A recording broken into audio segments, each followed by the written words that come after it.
Samariddin mana ketdilar. Hozir bu nechinchi kelishing? 4-kelishimiz. Aha. Nima bo'lardi bunda? Bitta eslatib olasizmi?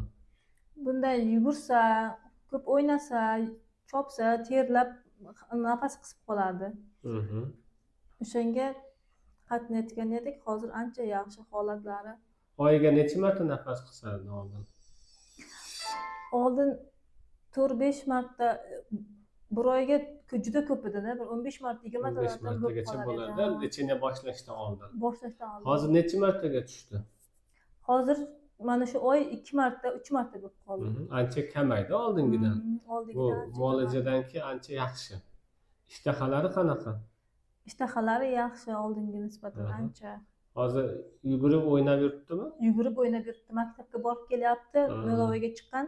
Yugurib keladi ham, yo'q, nafas qismayapti. Oldingidagi nafas qisishlar yo'q. Xudo xohlasa ancha foydasi tekkan-a muolajalarimiz. Ancha foydasi tegib, rahmat sizga. Charchamang, bizni baxtimizga sog' bo'lib yuring. O'g'lim ancha yaxshi.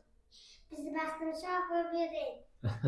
Mana azizlar, har bitta kasallikni o'z vaqtida murojaat qilib, to'g'ri davo muolajalarni olib borsa, Xudo xohlasa inshaalloh yaxshi bo'lib ketadi.